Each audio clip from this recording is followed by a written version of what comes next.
Yo, what's going down, everybody? It is Straight Outta Boston here, aka the King of Boston, and today we're back for episode 1 of my new NBA 2K14 MyGM. We're finally wrapping up the Celtics MyGM and moving on towards my new team, the Minnesota Timberwolves. It was not only the most voted team in the poll code that I made, but it was also the team that I was kind of leaning towards in the beginning. So the poll code and the results and, kind of the fan input pretty much was just the icing on the cake. So this is going to be very fast-paced. I'm not going to have a lot of time to kind of explain my moves. I'm more just going to be doing a basic overview. Now, I will be doing GM's notes on this series. That won't be every episode, but whenever something comes up or that I feel needs to be addressed or anything like that, there'll be GM's notes on my sports blog, which I'll put the link to those in the description whenever I do them. But basically, we're going to be simulating the first season, and I really didn't mess with anything. Just completely simulated the season. Didn't even mess with the rotations or anything like that. We got a custom draft class. It was like Ripken 2 something or whatever on the PS4. His seemed pretty thorough and in-depth, so I just figured I would go with them. They seemed pretty popular, so thought couldn't go wrong with them. The only thing that I saw was Noah Vonleh's on the 2015 class, but I figured that wasn't a big deal. So we simulate season 1, and we actually, I believe, win 49, 50 games, something like that. So we make the playoffs. Yeah, 52 and 30, as you can see. Rick Edelman's actually your coach of the year.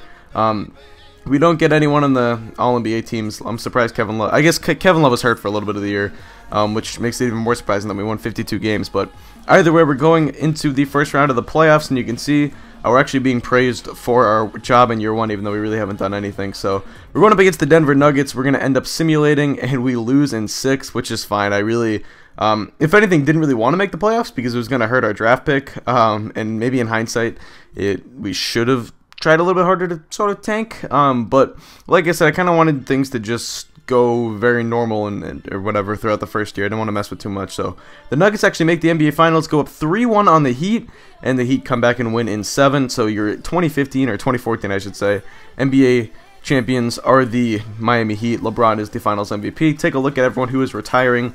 No one off of our squad, but you can see important names: Steve Nash, Tim Duncan, Derek Fisher, Andre Miller. You can see a couple coaches retiring as well, and you can see Duncan, Nash, and Ray Allen get into the Hall of Fame. So we have a meeting with our owner heading in to the offseason.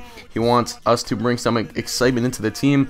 I tell him I can definitely do that. I'm excited for trying to rebuild this team, reshape it, and just try to make it a team for the future. So obviously the big twist with this is we're going to be looking to shop around Kevin Love, because that's pretty much what's going to happen in real life. That's kind of the big twist with this series. So you can see there, adjusting our player payroll and all that stuff. I actually didn't allocate a lot of funds towards the coaching payroll and put way too much in the player payroll, which is very stupid of me in hindsight, and you'll see it kind of affect how the team goes about its offseason a little bit. So either way, another owner meeting or whatever. This guy was pretty demanding throughout the entire offseason process, and I think he wants a better assistant GM for us. So here we're going over assistant GMs. Both our assistant GM and our head coach's contract expired, so we're going to end up giving James Mack a 1-year contract, and I guess he wasn't charismatic enough for our owner, so he ends up getting kind of upset at us or whatever. So we have to fire our assistant coach, actually, and hire a cheaper one to free up some money for a head coach. And we end up hiring a pretty crappy coaching staff. We're going to hire Harold Gordon as our new coach. I didn't re-up Adelman. I didn't want to in the first place, but at the end of the day, I couldn't even afford to, so we end up with a pretty bad coaching staff, and it's going to be kind of a test to see, how much a coaching staff really affects how a team plays during simulation and all that stuff. So it'll be a bit of an interesting test, and hopefully in the next season we can try to hire a bit better of a coach or whatever. So you got a brief look at who accepted and declined all their options and stuff, opted in and opted out. So here we're shopping around Kevin Love a little bit. And the thing with the Trade Finder trades is they don't offer a lot of picks. Most of the time you can see we're just getting very basic offers of player for player. Here we got an offer for the 4th pick, and that was one that I kind of considered doing, but I decided I would definitely want more than just the 4th pick for Kevin Love. So here's the trade we're going to end up doing. Kevin Love, Kevin Martin, and Corey Brewer to the Warriors for David Lee, Harrison Barnes, and Klay Thompson. David Lee, we're going to shop around as well. He's just more of a salary filler. Klay Thompson, Harrison Barnes, players that I definitely want to build around or whatever. And then I just unloaded the multi-year contracts of Kevin Martin and Corey Brewer. I didn't want them on the team. They're kind of role players with flaws in them, all that. So we end up flipping Pekovic and David Lee for Larry Sanders. I know a lot of people are going to be upset at that move. But I just want a rim protector out of my center. Pekovic is not a good defensive center. You cannot win in the NBA if your big man pairing is David Lee and Nikola Pekovic. That don't play enough defense, either of those two. So I end up flipping them for Larry Sanders. So we have a pretty good core right now: Rubio, Thompson, Barnes, and Larry Sanders. We're trying to fill that power forward spot, and I want to play small ball so Barnes could play that stretch forward. We're into the NBA draft. We get a call from the Utah Jazz, and we actually get offered Ricky Rubio for the first pick, and I really thought about doing that because Rubio's a lot higher rated in the game than he is in real life. He's really not that good in real life, but I end up declining. It would have been nice, but I kind of want to keep things at least semi-realistic. It's hard to keep things really. You can't really predict the future, and you know, all types of crazy things happen in the NBA and stuff. Things that will shock, you know, any NBA fan. So it is hard to keep things like 100% realistic. But here's another interesting trade. It was very similar. At the time, Andrew Wiggins was still on the board, and he was the guy I wanted to go after to be my stretch 4. Or he could play the 3 and I could play Barnes at the 4, but I end up declining. He goes 7th overall to the Pelicans. You can see now we're kind of into that 2nd tier, 3rd tier of prospects or whatever. Guys like Rodney Hood coming off the board, and we get another trade offer, but I end up just declining all trade offers at this point. Really wasn't into or intrigued into any of the prospects at this point. Didn't want to trade up, didn't want to offer any of my kind of the players that I have. So currently we have Rubio, Thompson, Barnes, and Sanders. That's a team that I think can play good enough defense. We're going to play some small ball, which will be fun. I think it'll be a little bit different than the last GM where we ran 2 bigs all the time. Pretty much had 4 or 5 really good big men on the team throughout the entire MyGM or whatever you want to call it. But anyway, I know some of you guys are going to be upset, not like upset, but like they'll be very critical of my moves because that always seems to happen. And I really liked getting Larry Sanders. Sanders and Rubio, I think you guys have to keep in mind, are players that are rated a lot higher in the game than they should be in real life. And both of them have like 95 potential. So that could be a really good point guard center combo for the future. So I end up trading away my pick. I looked at the board and didn't really find anyone I wanted. So we get the Jazz pick in the next year. And that could be a pretty good pick. The Jazz really might not be that good next year, so we could have gotten just like a top 10 pick or something for just our current pick in the next one. So anyway, I'm going after Luol Deng here, and I'm going to offer him a 1-year, $8 million contract. He wanted multi-years. I'm not looking to make a long-term commitment towards him. He's more of a filler, and I'm going to be looking towards the next offseason to kind of find that small forward / power forward for the future. And it's going to kind of depend on who really develops on our team because we don't really have a franchise guy yet, and I'm thinking that spot could be a spot for a franchise type player for a #1 option. So we end up offering Dante Cunningham and Robbie Hummel also contracts, and because of that, we actually cannot sign Luol Deng to the contract that we originally offered him. So we have to go back to him, now offer him this really cheap 1-year, $6.8 million deal. He is having none of that. He wants more money, more years. So I actually do the mind trick pitch, and this is the most ridiculous thing ever.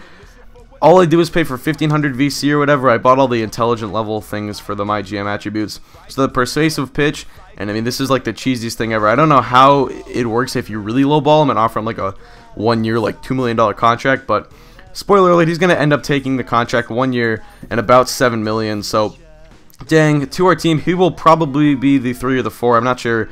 Him and Barnes will be in the starting lineup. They'll be in the front court together, and we're gonna play small ball. So I thought that was really like ridiculous that Deng accepted that contract. But oh well, he would have accepted the 1-year, $8 million contract, and then we could have just used the mid-level exception or some other ways to get players like Dante Cunningham and Robbie Hummel. So I didn't figure it was that egregious of a move. So here's a sped up version of me going through the training camps. I think I sent Klay Thompson and Harrison Barnes to untapped potential. I figured Rubio and Sanders didn't need it. Their potentials are already A, so I both sent them to like offensive like camps or whatever. I'm a little bit concerned how we're going to find offense on this team just because Sanders and Rubio are not great offensive players. Thompson's a good offensive player. Barnes is very raw, and Deng is not that good of an offensive player. So it'll be interesting to see where we find offense on this team. I'm hoping Rubio and the guys will just kind of click together, and then I think our defense will be good enough to at least, be a good playoff team. So we'll see what happens. Either way, we end up getting actually, I guess we don't have a top 15 roster according to the game. But I like our roster. We have a lot of good players, I think. And after sending some of the guys to untapped potential, I think it's a really good roster for the future. The only owner goal coming into this MyGM Season 2 is to win more than 39 games. Or I guess lose less than 39 games, I think it was.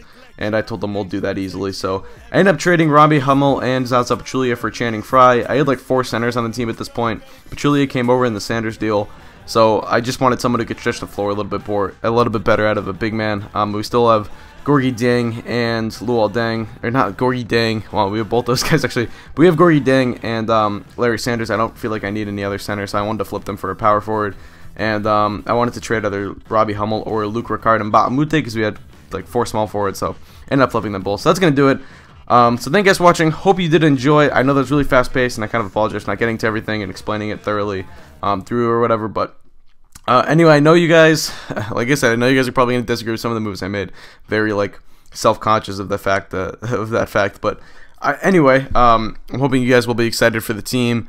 I'm really excited. I think it's going to be a fun team to play with. I think it's going to be a fun team to watch. The one thing I really wanted to do with the Kevin Love trade, and that was kind of a trade I had in mind from the beginning, is because a lot of people...